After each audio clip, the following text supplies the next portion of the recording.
Coffee, Papu, and communication. Coffee, Papu, and communication. Toastmaster Mohanapriya.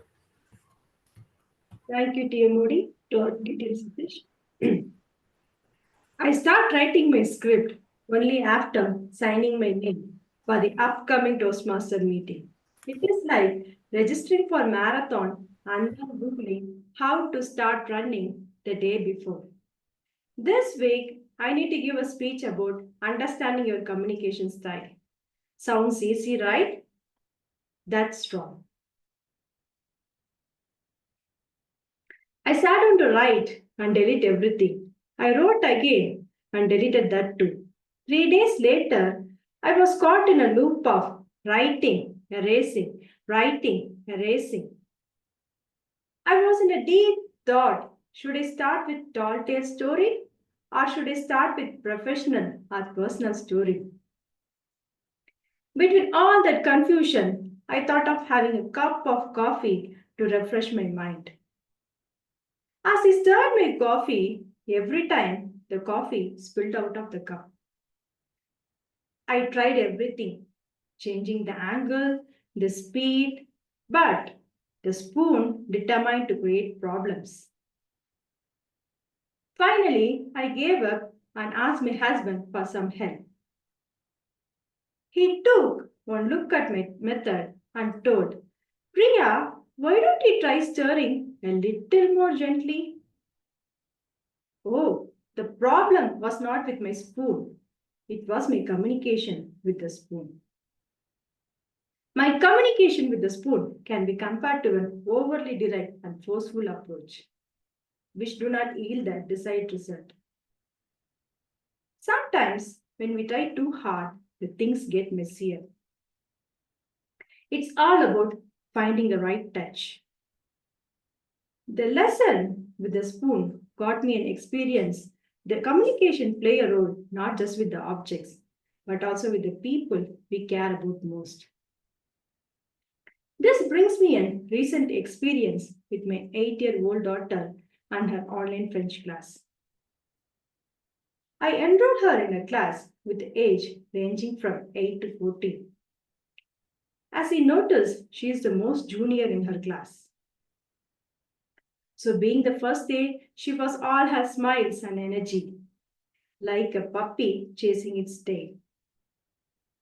As the days pass by, I can see her loss of interest and throwing tantrums if I ask her to attend the class. I was like feeling using Google Map with no signal, completely lost and no idea which way to turn up. I didn't force her to attend the class. On the weekend, while playing with her with super mom politeness mode on, I asked her, Papu, what make you to refrain from attending French class? Don't you like the subject or a teacher? She was quiet for a moment, like a little Alice in her own mysterious wonderland. By seeing her reaction for a moment, I thought, should I bribe her or threaten her or offer unlimited ice creams or chocolates? But instead of that, I tried something called radical listening. So the next day, I asked the same question again. And sure, I was there to listen, not to judge. This time, she told, Amma, I don't understand the words they are teaching. It's too hard to remember them. That was my light bulb moment. Instead of approaching her teacher for a situation, I made her a deal. Papu, can we play a game after your French class every day? She nodded her head, and the game was writing down the words of sentence used in her class in a sheet of paper. And after her class over, we discussed them together and we pasted it in a wall of living room or any other area which is visible for her sight every day. This process happens like a habit for every day for a month. By seeing all the papers on the wall, my husband teased, Priya, we would made local stationery guy rich this month. But for me, the paper were not just decorations. They were little stepping stone into connection and progress. Then months passed by. So during her revision test, her French teacher asked some of the random questions to the students. My daughter confidently answered among all other senior students in the class.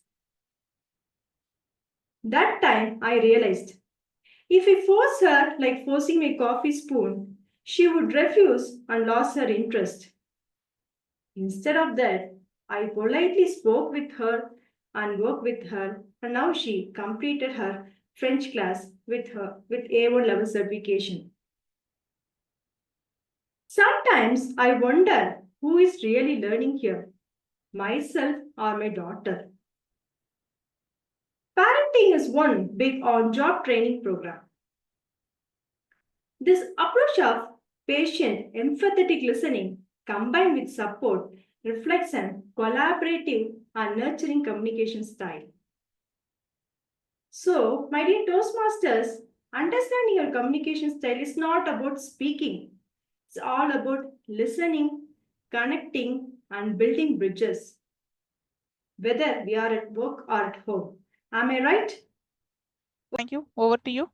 Thank you, Toastmaster Rajeshwari, for your kind introduction. Good morning, fellow Toastmasters and guests, and especially my target speaker, Toastmaster Mohanapriya. Whenever Mohanapriya speaks, we never miss her smile. And I definitely never missed her smile today as well. That was a beautiful speech with a beautiful smile, I should say. I really thoroughly enjoyed throughout your speech. And always a speech starts with a topic, and your topic definitely caught our attention even before the meeting starts. Because we got the agenda, we got the topic in the agenda, and I was clearly impressed by the topic, coffee, papu, and communication. What could be it all about? That's a great strategy to capture the attention of audience even before your speech. That's a good thing. It was a clear script, I should say. The script was very clear, structured, and we were able to travel along with you throughout your script. That was a beautiful thing that was done today. And I love the way you use the humor and wordplay. Like, she was so happy, like a puppy wagging its tail. I was like a Google map without a signal. And the wordplay, she looked like Alice in the Mysterious Wonderland. Like you were explaining how, with humor, with wordplay, explaining things, that was really good. I loved a lot. But I have a couple of suggestions for you to make your speech to go greater places. Number one, you had a great eye contact.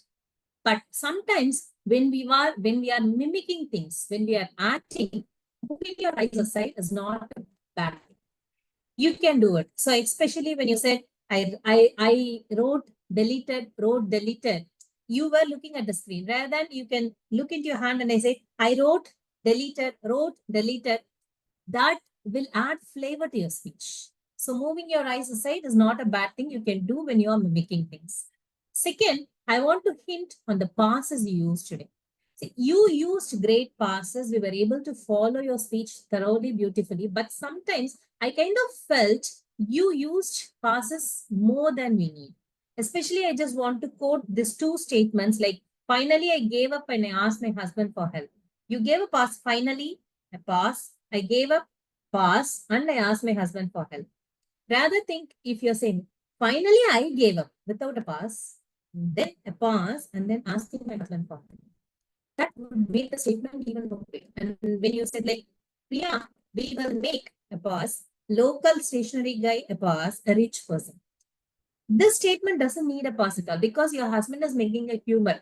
When you give it in a faster tone, that it will make even more great, that you can able to enjoy the humor in that. So check on the passes, how you are using. You can limit the passes and the emphasis on your speech. Like especially when you said communication plays a role not only in. There you can stress the communication because you are talking about communication. Communication plays a role not only in. The stresses here and there will make your speech even more great. So concentrate on your eye contact, your pauses and emphasis. And this is not the area of improvement, but one suggestion to make your speech even more interesting. Always a speech should have a great start or a great end, a stamping start or stamping end. So what you can do is like, even though if you started with a thank you and a good morning, so we can't go for a stamping start, but for a stamping end, what you can do, like after saying like you would have said, okay, by the way, my coffee is waiting for me to enjoy it. And you can show a cup with a spoon on it, which will add flavor to your speech because that is how you started. So these are all my overall, your smile, your humor, your wordplay, your clear script, your topic of your speech was great. Concentrate on your eye contact, pauses, and emphasis. And over to you, General Ivan.